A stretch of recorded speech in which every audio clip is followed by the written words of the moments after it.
micro gameplay part of things, and on a larger scale, to define our space pirate experience, we want you to have your space captain, your crew, and your ship. Yes. So these are the three big pillars. Talking of ships, here are some. They are conveniently parked here for the purpose of the demo. The main thing here is that any vehicle you see in the game, you can drive it, you can fly it. So this overbike, this fighter, you can fly them. Our demoists are going to give us a tour through outside of this temple into Ganesha City. So welcome to Ganesha City. So this is our in-game version of the city that you saw is in our trailers. So that's the same place. As I said already, you can part ways. Johan is going to be doing his stuff and still be in the same session, but we will follow Audrey, who's going to give us a tour of the inside of Ganesha City. So we start with the lower part of the city, where the hybrid are living. You can see the shanty towns where the hybrids are living right over there. It's a kind of a segregation going on in this city, with hybrid living down in the shanty towns and humans living up in the upper part of the city. We're gonna make a spotlight on this on the giant left, you can see fresco. A beautiful example of the community creation. Created by you. Exactly, these murals, religious murals it's depicting, really of course, the divinity Ganesha. And as you can see, we had this huge wall, so we had to put it there. Keep in mind that there will be many places, especially in huge city, to display actually creations from the community. So this would be a unique way for you guys to actually see your creations in the final game. In the same way, you can pick up any vehicle and drive it. You can land any place in the city. There's no problem. You can enter a lot of places as well. We'll see this in a moment. We really like this position in Ganesha City on the foot of this huge statue. And this statue is mixing high-tech elements such as hologram and old-style statues. And we really like this very specific atmosphere that it brings to Ganesha City and to science fiction as we see it. You can see there's a lot of traffic in the city, but we'll see in the updated videos on the traffic that we'll have later that we've improved this a lot over the past few months.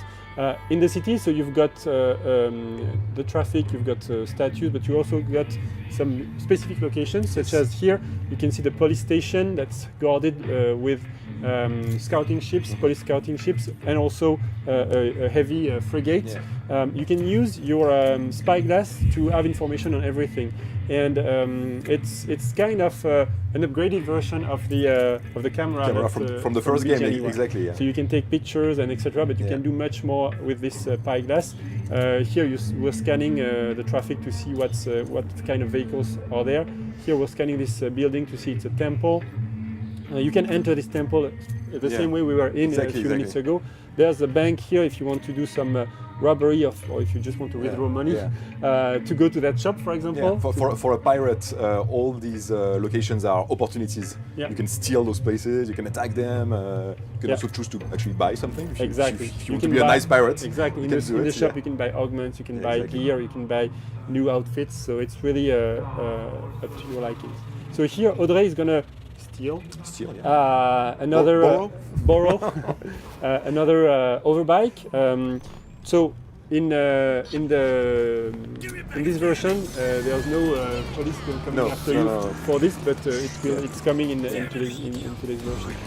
So here, what we are listening to is also a community-created asset, and especially music for Radio Cheetah. Yeah, the Space Pirate radio. Yes, exactly. So we'll leave you to listen to this. So Johan is still here playing with us. So we are coming to this location. That's the gate of Ganesha City Main Street. It's the opening of the city, and it's a place where tourists from all over System 3 are like to come and to take pictures of this giant Ganesha statue. that we're going to visit a bit later in the we're demo. going to sit closer. Yeah. So now we say that BGNE 2 is about your character, your being yourself and expressing yourself in the game. So you can do it with your captain, space pirate captain, but also with your ships. Yeah, basically keep in mind that all the aspect of your pirate fantasy, you will be able to customize them in the game. So you will be able to customize, of course, your small ships, the fighters, as we call them, but you will be also able to customize in the same way your huge mothership that we will see a bit later in the demo. So here, Audrey is playing with the various modules that are composing her fighter and changing completely, of course, the visual aspect of this fighter, but also changing the way this ship will, the handling and the way you pilot this ship. She's also playing with the gear, and she will finish with all the cosmetic elements to customize her ship. So the color palette, of course, but also the pattern, and she will finish this by putting an emblem, pirate logo on her ship. And you will see that as soon as she has finished the ship, she will be able to play with this ship in the demo. Instantly, exactly, you get into created. the ship. Yeah, exactly. So in the distance, Johan, as you can see, as he approached a bit too close to the big statue, the big Ganesha statue. So we switched to the point of view. And there are rules in this city, and it attracted the police, and the police is now attacking Johan. So Audrey is going to try to join him taking some hits. Exactly, to help him fight all those small police. He's a bit outnumbered. Exactly, the small police fighter. And there's also a big frigate there, and our two players are not strong enough at the moment to take down this frigate, so they have to make sure that they take down this small ship and try to escape. As you can see, we have this pretty nervous dogfight that is... now we're back on Audrey. Exactly, Audrey is coming to help Johan. There will be also fights with big motherships. Those fights will play totally differently. It will be much slower. You will have to move your ship around the other one and fight at the right moment.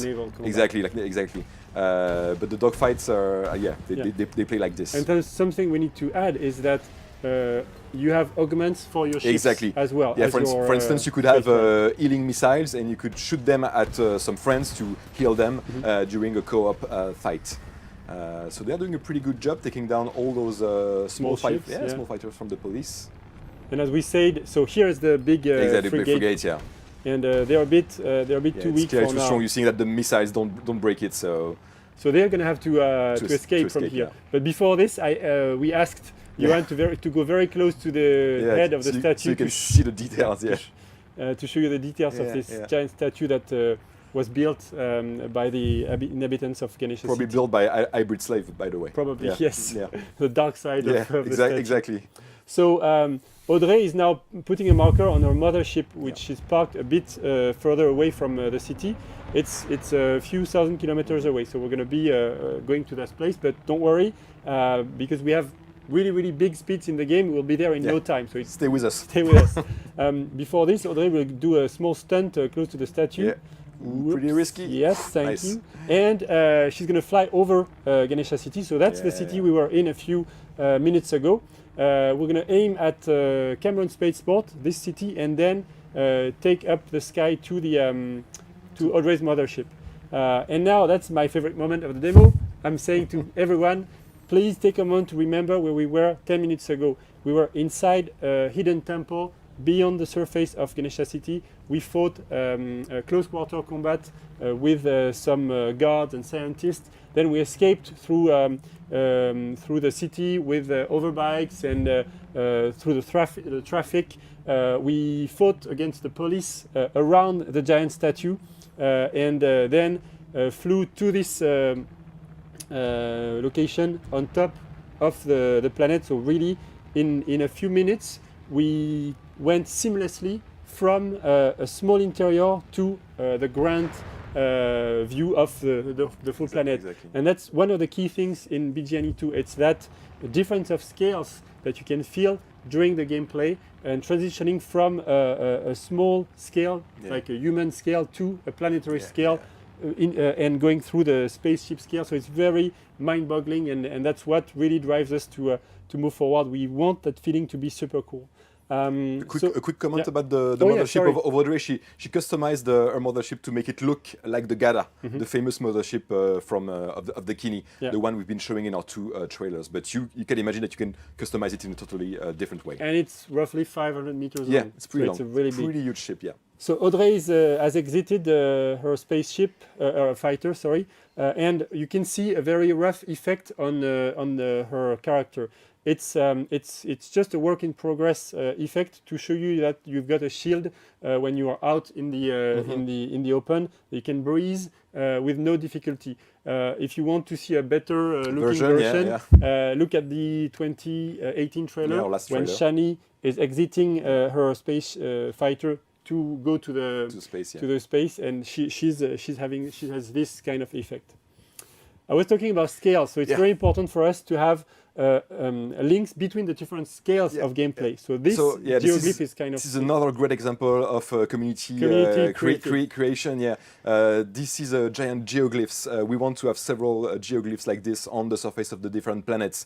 Reminds of the Nazca. Exactly. So this has been created by the community, and the idea is that when you see a geoglyph like this from space, when you are flying above the planet, these geoglyphs are actually hints for treasures hidden on the ground of the planet, or maybe mystery secret entrance to temples. And the idea is that we want you to come closer to this geoglyph and land on the ground of the planet to try to find the secret inside this geoglyph. Yeah, it's a way for us to attract you to the surface of the planet from outer space. Yes. We are going to use the spyglass again to look at Ganesha City from this distance. You will see that we can scan everything in the game, including large cities. Ganesha City is pretty far away at that point. It is, and we're zooming on it. We're zooming on it. We see the information, Ganesha City, and we can even see the giant statue that we flew around a few minutes ago. It's here. It's rendered in real time by our engine. So if traffic is still running in the city at that moment. Everything is still there. If Johan, our co-op player, is in the city, we can join him again, and there's no loading, nothing. It's all seamless. Exactly. And when we say seamless, we mean that not only we can go from scales to different scales in the same time, but also the different systems are crossing themselves seamlessly. This is our universe map. So it's not a regular 2D map of the game universe. It's a real thing. This is the planet that we were on a few minutes ago, rendered normally, and it's just a point of view that we give to you. So here we can see the giant geoglyph here that Emil and I just talked about. We can see Ganesha City. We've placed icons so that you can conveniently find your way back to the places you've been already. We've got some question marks to tease you on some new stuff. And earlier in the stream, Gab and Emil showed you a concept art of the planet of Soma, and this is what you see here. So we've got New India, and if we rotate the planet on the left, then we see Naraka. So that's the side that's hit by meteorites, and it exists in the game already. You can see those huge craters, created by all those meteorite showers, falling on the ground of the planet. This side of the planet, Naraka, of course, there are no cities there. You can't build a city like Ganesha City on this side of the planet. But if you want, you can go and explore it as a space pirate. And as we saw in the artwork, there are some mines for... Exactly. There will be things to explore, of course, on this side of the planet. But it's a very dangerous part of the planet that you cannot really settle in. No. If we zoom back again a bit, we see that this is the planet we are working on. It's very big in size. As you see, Ganesha City is small, but we can even zoom back and to see in real time. Again, it's in-game. It's not an image. We see the real Soma, the real Deus, which is the gas giant. Soma is rotating around, and it's rendered by our simulation, actually. And if we zoom back again, we see the whole System 3. And again, this is your zone for playing. The area that you'll have to explore in the game. This is a great moment to talk about our day and night cycle. We didn't code any day and night cycle in this game. The day and night cycle is created by the fact that planets are rotating around the sun, so we have actually a solar system simulation in the game created this day and night cycle. So we've got beautiful sunsets. Exactly. They are procedurally generated. Exactly. So we are back on Audrey, and actually we're going to switch to Johan to end up this demo. I said several times that you can part ways with your co-op friends in the game and then join again without all of this seamlessly. And that's you can do it in a small dungeon, you can do it in a city, but you can also do it across the whole universe. So here Johan is a living ground, and you can see that because he's still in the atmosphere, there is friction, air friction on his spaceship. As soon as he's going to be out of the atmosphere, the effects of the flames are going to diminish like this, meaning no air friction anymore, and now he can reach speeds that are huge speeds. Yeah. Audrey is still here on the planet, so as I said, everything is happening in the same universe completely seamlessly. I think that's the end of our game. So if you start in the game without anything and you get your first spaceships, even if then later you have a larger spaceship, you can keep the smaller one into the big mothership. That's the same thing for the crew. If you start with 1 or 2 members in your crew, then you can have them in your big mothership later. That gameplay mechanic of what we call the Russian dolls, so bigger, smaller into the bigger, and then your characters, is very close to what we had in fact in Beyond Good and Evil 1, when the characters were getting out of the hovercraft. So here we have that monkey, which is my playable main character here, but of course in that game, you can select your character and create your own character. Just to give you a feeling of scale, that ship is about 20 meters long, and the other one, the mothership, is about 400 meters long. I'm going to go close to it so that you can see the size. So when we have large spaceships like that, the good thing, the interesting thing is that they are a real level of gameplay. You can go inside. We have interiors for those big ingredients. So imagine I'm at the beginning of the game. I'm starting the game. I have nothing, but I am like like in Beyond Good and Evil 1, you start without anything, and you have to get some money to like level up and get your first vehicles. So imagine I'm just delivering pizzas here. It's like a side quest or just a way among many to get some money. I'm delivering pizzas to those guys. So imagine it's not my spaceship. That's the beginning of the game, and this could be an interesting way to trigger the first ingredients of the adventure, because the spaceship is a playable interior. You can get inside, you can sell your pizza, and then instead of getting out of the ship, you could decide to explore the ship. And why not discover that there is some slavery, some human trafficking and things like that.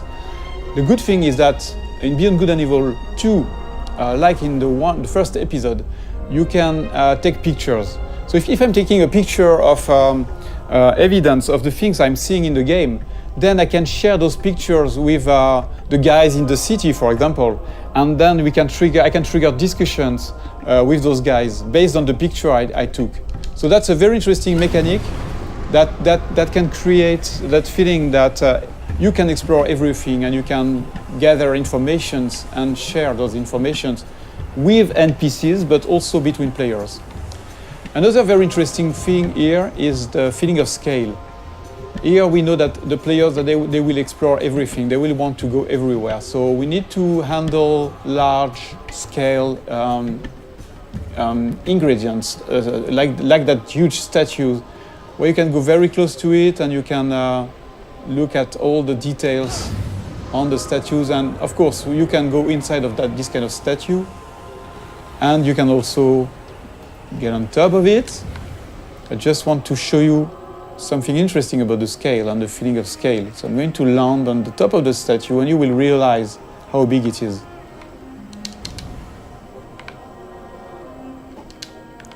So here we have a wonderful vista, and I want to show you. So I'm going to go more in the developer edition mode, where I can move the camera very easily, and you can really notice and understand the feeling of scale when you look at that little monkey on top of the big statue. This is just a part of the head of the statue, and you're already very small. And it's very interesting to understand the scale of things. Here you see that the statue is really, really big. The statue is about 700 meters high. And the very interesting thing, again, is that, in fact, that statue, which is big, is just into a big city that is very small, in fact, compared to the continent here, the size of that big island, and which is a small part of a big planet.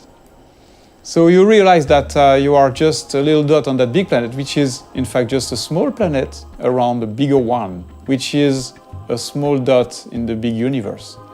So when we started that technology, we thought that we needed to handle that feeling of scale and in a realistic way. Before going into details, we wanted to make sure that the engine was capable of handling this kind of thing. When you look at this sunset, it's not exactly a sunset made by artists. It's really the combinations of physical ingredients, you know, the light that is changing depending on the atmosphere. So you can see here the different colors. And the fact that, of course, the planet is rotating around in space, around the big planet. So here I'm doing a kind of time lapse. I'm modifying the time so that you can understand better how it works. You see that everything is turning like in a real solar system. So yes, I'm increasing the speed. You see the night here with the cities. So another important thing is that you can, at any time, you can go everywhere.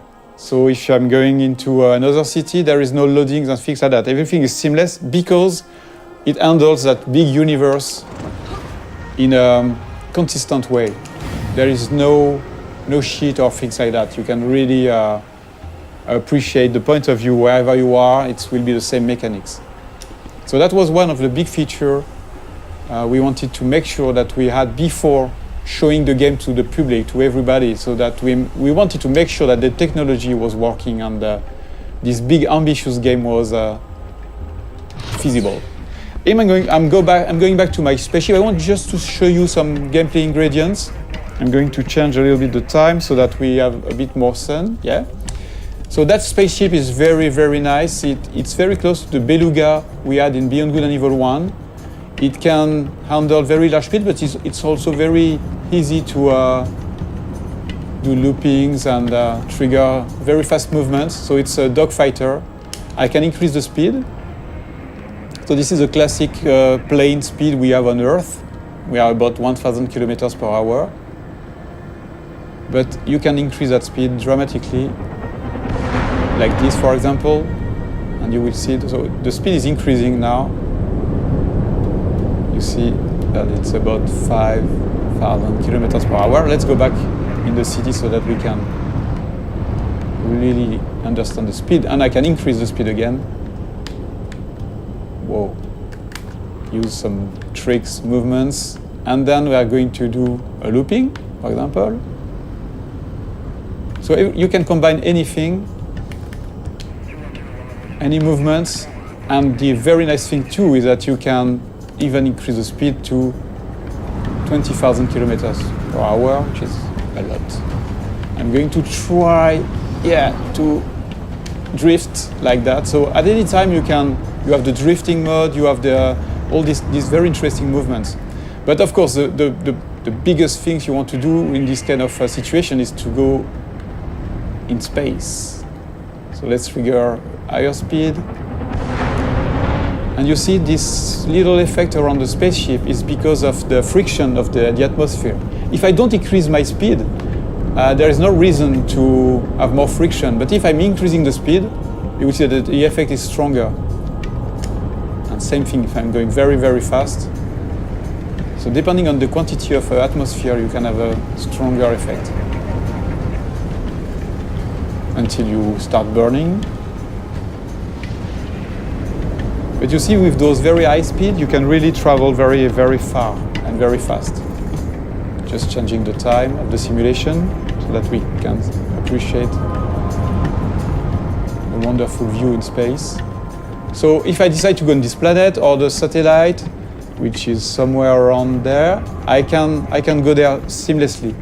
And the more the further you are of the planet, the faster you can go because there's no more atmosphere, so no more friction. So here still have a little friction. But of course you can go back onto the planet whenever you want.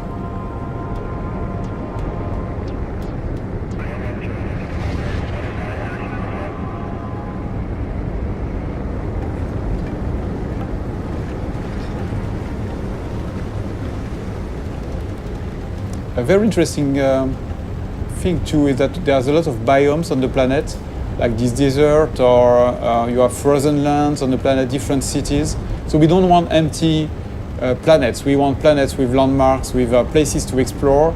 There are mountains where you have some monks living there. So they are not empty, repetitive planets. The planets we aim to work on, to make our planets with life. And the planet itself is living somehow.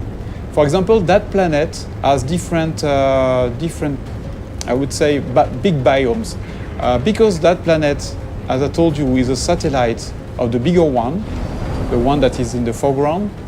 A part of that planet is protected, like the moon. Our moon is a part of the moon is protected by Earth from the big asteroids and meteorites. So here that's exactly the same thing. The cities are built in the safe place where nothing is falling from space. But I will show you a bit later the opposite part of that planet, where you can have real-time giant meteorites, asteroids falling and modifying the planet's ground. The very interesting thing is that this kind of event is connected to the life on the planet. So that, yes, you've got those cities on the safe place, but once the big giant meteorites are falling on the other side of the planet, then you have the big companies that are sending the slaves on those very dangerous places. And a lot of slaves are dying trying to gather the meteorites goods, all the things that are falling from space and crashing. They are taking those rare materials and risking their life. So it's not just about the planet on one side and the story on the other one. The planet and the story are connected, and that's a very important thing for us. So again, let's look at that planet modification process. Okay, so now we are back on the other side of the planet, the side that is bombarded by meteorites. Here, we just want to showcase the ability that we have in the engine to modify the whole planet in real time.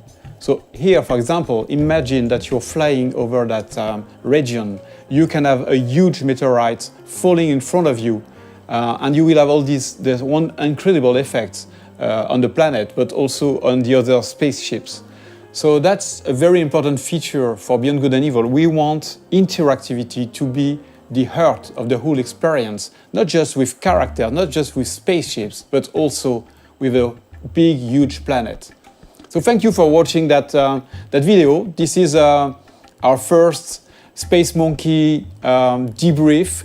Many more will come, and we would love to have you leaving us your comments on this Space Monkey program site. So please comment, tell us what you think, and expect way more videos like that. Thank you very much.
Cook, Do you hear me? Roger, Uma. Half the crew is dead drunk in my sick bay after eating your miraculous space chili. Any thoughts? Well, I have no idea what you mean. Our food is healthy. Invigorating. Captain to crew. Dead monkey in the crow's nest. I repeat, monkey down.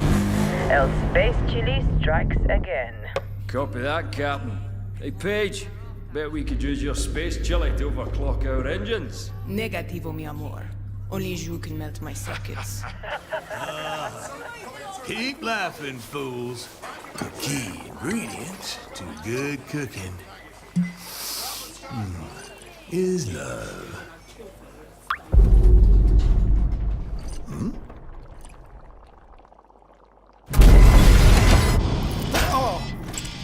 What? Engineering to officers, we are dead in the water. I repeat. Main engines are cursed. Nox, come in. What have we got on the scanners? Jack shit. Nada. Hey, wait. I see something. 3 o'clock starboard. It's massive. Get back here, Shani. Hold off!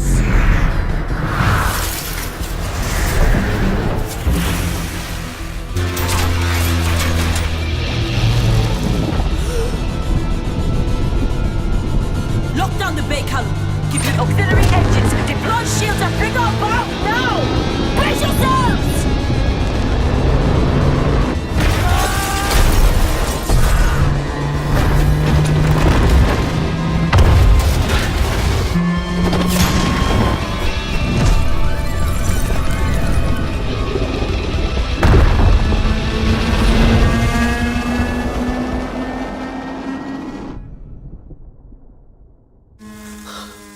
Gods protect us.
Where's your master? I don't deal with domesticated. Hey, the fuck? I ain't got no master, but I do have your little toy. Show me the idol. Show me the Redeemer. Here you go, mate. Pey'j. Yo, hand it over. I got a hot date who don't do late. Monkey's got a date. Mwah. What? What? What? That's Swiss fucking chocolate, pig. Bon appetito.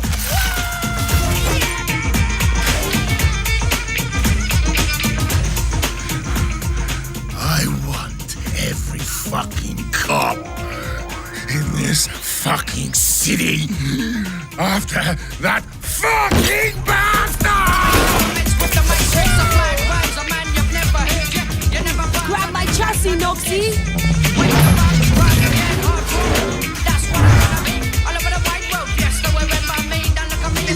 Easy, bro.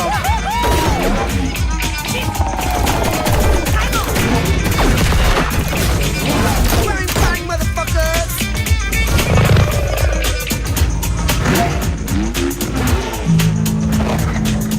Fuck me. Damn! Nights and nights and night. Persecution with a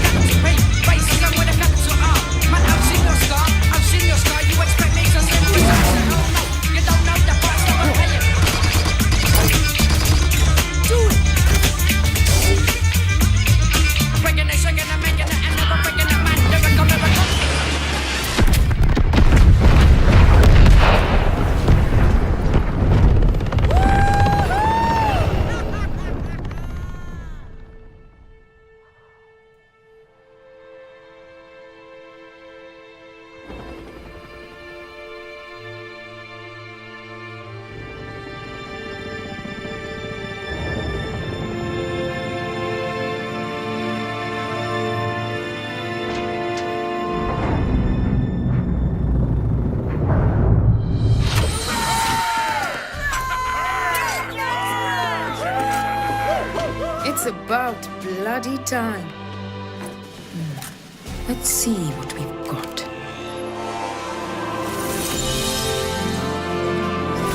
Moksha. Just as Yama described it. True freedom lies beyond.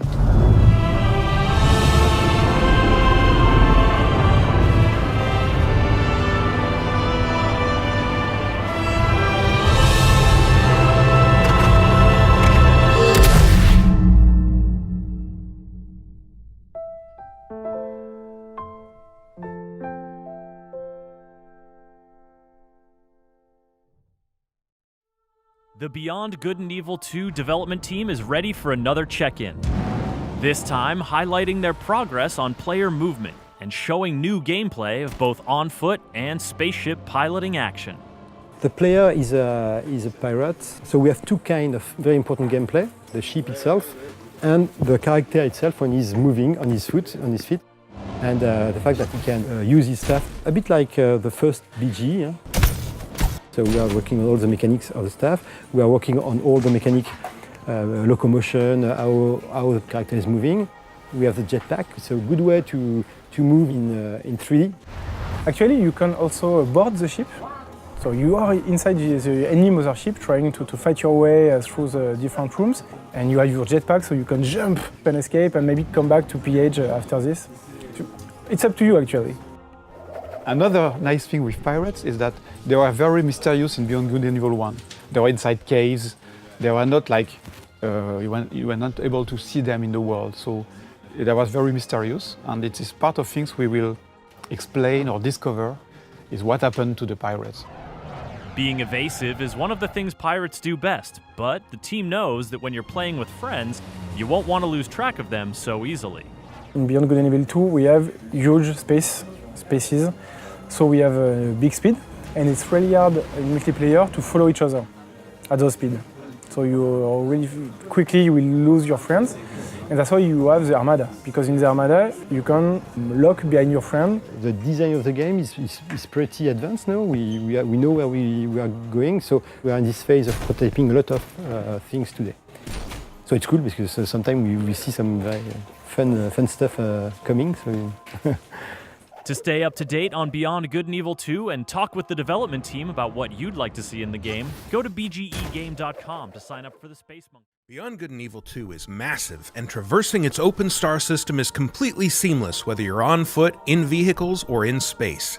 You play as a customizable space pirate captain who carries a sword, a gun, and a jetpack as basic equipment. Your character and weapons can also be enhanced with augments, which grant special abilities and let you experiment with different effects in combat. Trapping foes in a time-slowing bubble, for example, or freezing them in place with chained electricity.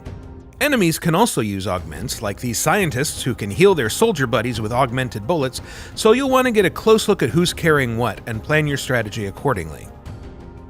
In order to see what your enemies have equipped, you'll need your spyglass, which displays the stats, skills, and augments of other characters, as well as revealing more details about locations and points of interest, even from space.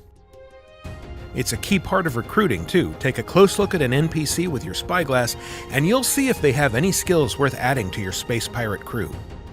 Of course, your crew isn't the only company you can bring along. Beyond Good and Evil 2 is an online game, and while you can play solo, co-op buddies can jump in or out at any time.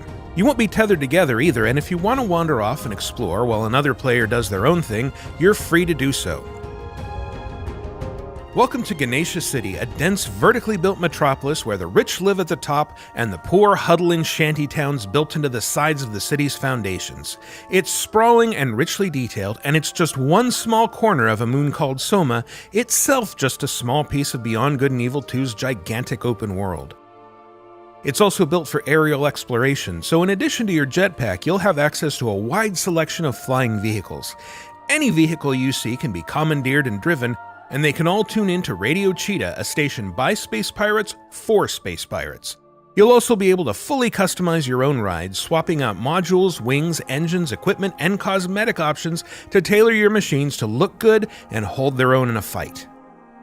You'll need special equipment or skills to take on larger vessels, but your fighter ships are agile, able to execute barrel rolls, lock onto targets with homing missiles, and dogfight with police if you inadvertently break some city law like flying too close to a major tourist attraction or robbing a bank. And like your weapons, ships can be equipped with augments, enabling you to do things like firing healing missiles at your co-op partners. Your ships are also capable of hitting extreme speeds, covering thousands of kilometers in a matter of seconds. This is essential for getting around planets in a hurry, as well as for flying out into orbit to rendezvous with your mothership, a huge vessel that serves as your home base.